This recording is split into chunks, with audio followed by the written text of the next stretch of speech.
I'm doing a little cozy catch up today. One of you asked me recently, how do you keep going with love? How do you not get jaded and bitter and angry? How do you keep opening yourself up to love? And I'm gonna share my tips as to how I make that happen.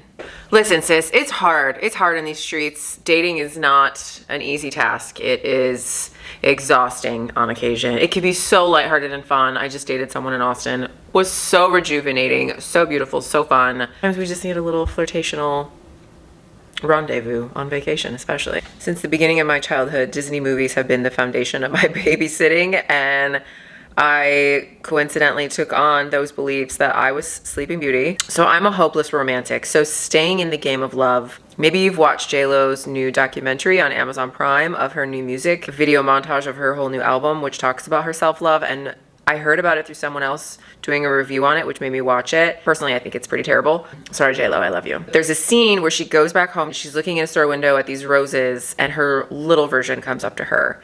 And she says something to the extent of, we didn't get the love that we needed. And JLo's like, from mom and dad? And the little girl goes, no, you didn't love yourself the way you should have. Oh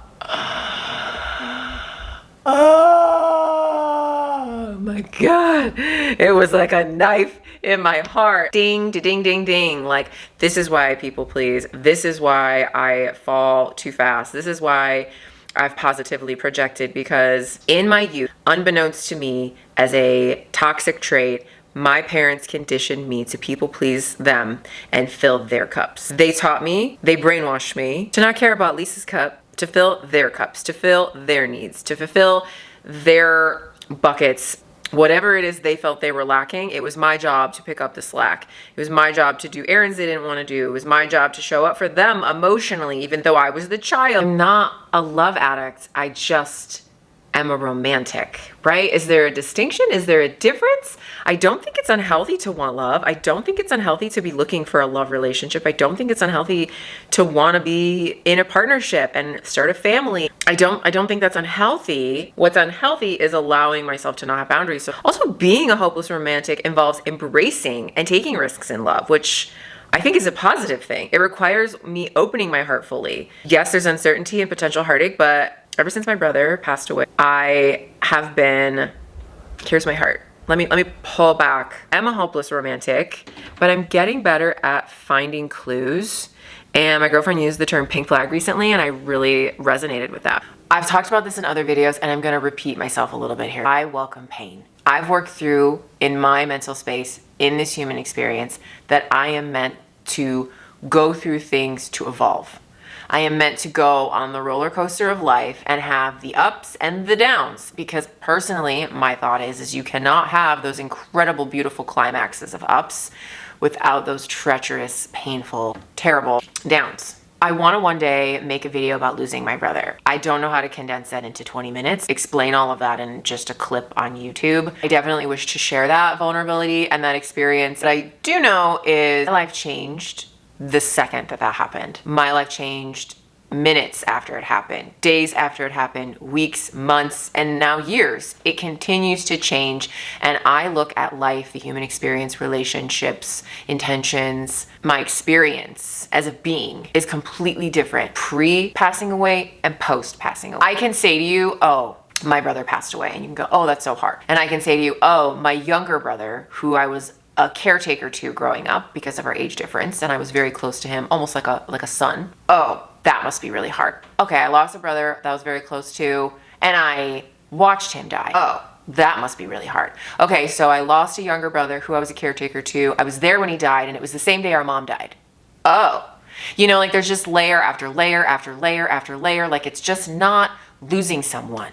There's so much depth to that experience and so much rattle to me at my core that it is not just oh, that happened. It is a shredding of how I was living my life. I have since flipped my narrative. The day after my brother's funeral, I booked Egypt, which is the trip that I had wanted to take since 3rd grade. I live life differently because I can bet on my bottom dollar my brother, when he woke up that morning, was not planning to die. And what are they going to do about my credit card when I die? And who's going to take care of this and when I die? And who's gonna feed my cats when I die? Like, he probably would have been concerned about his cats because he loved his cat. What you see now on YouTube is post Eric's passing, post my brother's death. You see a different vulnerable side of me, because before that, and I've talked about this before, I had moats, alligators, shark infested waters. Like, I had a really high tower that a man, a prince, was supposed to climb up and rescue my heart and prove to me that he was open to loving me. Let me tell you, sis, when you do that behavior, you tend to attract narcissists, because they know if they can show you that they're willing to do all that, you are like putty in their hands, because not many people will be willing to do that, because it's kind of toxic and unhealthy that you're demanding that.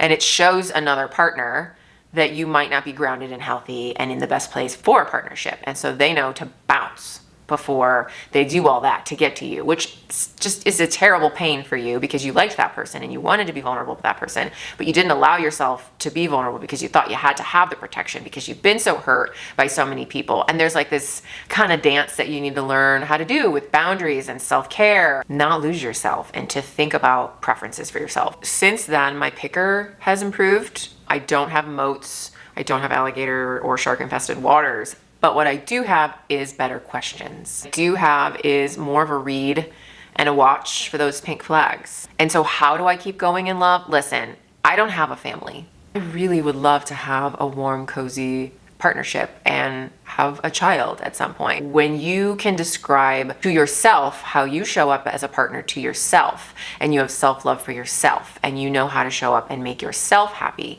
you can then understand and articulate to a potential mate what a partnership looks like to you. And you can observe them and see if they'd be willing to match the type of partnership that you're looking for. And those are the kind of narrative questions that help you discover if someone is worth letting down your walls for. It's not acting out or behaving like a brat or tests or pushing them away and pulling them back. It's not all of those avoidant attachment styles or anxious attachment styles. The reason I keep going is because I know I'm getting closer. The reason I keep going is because I know from breath work and my weekly therapy sessions that who I was 6 months ago, who I was 3 months ago, are not the beautiful soul that I am today. And the continuous growth and healing that I have been doing for myself allows me to know that I am getting closer to my person, because this isn't about them. When we fail in love, when we fall on our face, I'm pretty sure it's our fault. Now, yes, maybe they put speed bumps and hurdles, and there were things that they said that caused triggers. Those are our triggers. It's how we show up and respond and articulate that we've been triggered, that was a speed bump for us, shows the relationship if it's willing to flourish. Like the video that I made, A Moment of Silence for My Exes, I wouldn't be in the healthy healing space that I am at if it weren't for those relationships. I'm so thankful for all of them. None of them ended because of the other person. They ended because of me. Now, sure, it's both of us that it ended, but how I showed up for myself, how I was able to articulate things, however you look at it, whether it's something that I said or did, or how I interpreted what the other person said and did, those were my choices. Those were my preferences of who I wanted to align with. I'm wondering if you can talk about getting back into dating after you've been hurt, how to date with an open heart, something to the effect of with the wonder if you'll get hurt again. I hate to tell you, you are going to be hurt again. Even if you are in a relationship and you are married and you have children and your life is great for several months, that motherfucker is gonna hurt you. He is going to say something with a bitterness. He is going to say something with a tone. He or she is going to disappoint you with when they said they were going to show up for something, or when they said they were going to accomplish something and then they don't do it in time, or they don't clean up their dirty underwear, or they don't unload the dishwasher.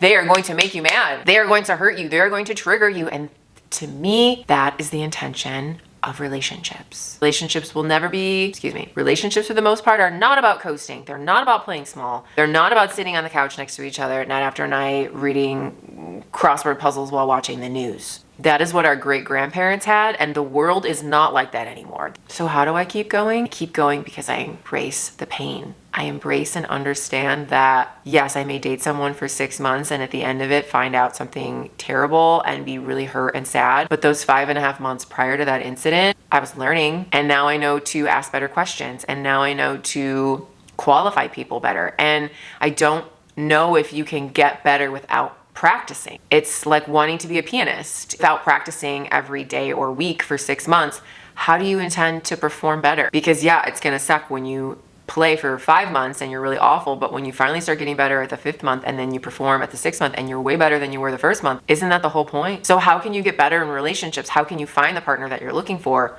without the practice? And I think that's a really big cue thing that I've actually incorporated in the last few years too, is these men are practice. I don't meet a person anymore like I used to and think fairy tale ending. I think, what can I learn from this person? How can I show up for this person? How are we going to heal each other? What tidbits and triggers are they going to pull out of me that I can release? Because usually when we have a relationship and we're being consciously aware in that relationship and working on ourselves while in that partnership, we get better. Trust me, my 20s, that was not happening. I was not aware that I needed to get better. I thought I was amazing, even though I knew I wasn't amazing, and I was constantly telling myself that I wasn't amazing.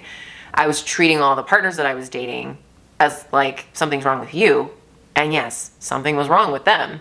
But I was putting all the blame on them and not introspectively looking at myself and how I could be better. And now every person I meet, I think, how can I be better? And I'm not saying that I pedestal that other person and I like to think that they're perfect and the end all be all and that I'm the only one that needs help. It is not my job to fix people. I keep going because I know I keep going for myself. I keep opening up and being vulnerable so that I can succeed in love, so that I can get to the other side of the rainbow where the pot of gold is. I'm also aware that when I get to the end of the rainbow and I'm in that relationship with a pot of gold, there are going to be days that I hate that person. There's just no possible way to be in a relationship with a love partner or a friendship and them not hurt you. How do I keep showing up for love? Just like the JLo movie suggests, you need to take space after. You need to not hop on the app, scroll, swipe, look. You have to get really comfortable with boredom. It happens, and we as women process relationships different than men, and you can Google the science of it. Women feel it right away. We suffer and process immediately, but men wait. When men break up, they go out, they hang out with buddies, they go back to like their happy single routines, they do all the things for themselves, they're thriving, they're like, I'm in the best life, this is so great. And then months later, they're like, I'm really lonely. And wow, I did X, Y, and Z in that relationship. And that's why there's something created, the 30-day rule, right? Where as a woman, we are not supposed to communicate. It makes it worse because the men are not processing their emotions in that first 30 days. They are not thinking about feels at all. For the most part. I'm not generalizing. I'm so sorry. Like, this is just something, these are things you can read on the internet and these are in books. These are not things that I've come up with. I'm not a doctor. I'm not a therapist. I'm just speaking from my heart and experience. I think as a woman, the best advice that I can give you on how to keep going and being vulnerable and being open to finding love again is to sit with the ugly, is to sit with the pain. Sit with your journal. No phone. Watch the sappy movies. No phone. Don't go on a dating app within, I would say, 90 days. I know that could be hard. Take time for you. Date you. Re-find you. Recommit to you. Re-love you. Because let me tell you, when you love you, the best option is going to show up for you as a partner. And if you don't process you, highly likely you're going to re-manifest the same pattern and partner you just got hurt from. Do you need me to repeat that? If you don't sit with the boredom, if you don't process with therapy, breathwork, journaling, meditation, blah, blah, blah, my list, my self-love bucket, you will highly likely re-attract and manifest the exact same pain that you just went through. Because have you learned anything? You went from the blue roller coaster car into the red roller coaster car. You just got right back on the roller coaster instead of figuring things out. If you haven't already, please subscribe. Please comment below if you have any other topics that you'd like me to talk about. I wish to be your spiritual sister. But in the meantime, I love you. I'm here for you. You got this. Some days will be better than others. Some days of life will be very hard, but we all have them. Keep going. I believe in you. Bye for now. Like kind of rambling, but like also some good nuggets. So